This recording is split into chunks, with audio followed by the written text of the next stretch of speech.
ইন্টারস্পেস sheep যেগুলো বলে বা যানবাহন যেগুলো হয়, আলো 1 সেকেন্ডে প্রায় 3 লক্ষ কিলোমিটার যেতে পারে। তো সেখানে ভয়েজার 1 বা ভয়েজার 2 যেগুলো আমরা মানুষ ছাড়তে পেরেছে, সেগুলো মারফত বা তার থেকেও আরো জোরে যেতে পারে এরকম কোনো মহাকাশ যান মারফত আমরা কি অন্য কোনো নিয়ারেস্ট হ্যাবিটেবল জোনে যাওয়ার এই মুহূর্তে কোনো সম্ভাবনা আছে? প্রথমে বলি ভয়েজার 1 ভয়েজার 2 সেই 70-এর দশকে পাঠানো হয়েছিল, একটা প্রথম দিকে একটা শেষের দিকে। তারা মোটামুটি এখনো অবধি মোটামুটি 70 কোটি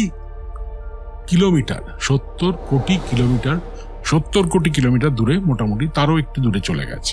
মানে আমাদের সৌরজগতের যে প্রধান প্রভাবশালী অঞ্চল সূর্যের, তার একেবারে বাউন্ডারিতে এই মুহূর্তে আছে, যাকে হেলিওপস বলে। এরপরে বেরিয়ে গেলে ইন্টারস্টেলার মিডিয়াম আজকে আছে। কবে পাঠানো হয়েছিল? 70-এর দশক। এখন হচ্ছে 2020-র দশক। তার মানে বুঝতে পারছেন 50 বছর লেগে গেছে ওই আমাদের সৌরজগতের সীমানায় ডগায় পৌঁছাতে। কিন্তু তাহলে কে কোনোদিনই কোথাও যেতে পারবো না?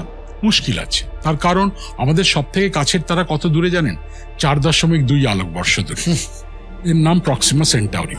হিসাব করলে সব থেকে কাছের তারায় এখনকার আধুনিকতম প্রযুক্তিতে যদি আমি যেতে চাই একটা রকেটে চেপে, 22 থেকে 24 হাজার বছর লাগবে।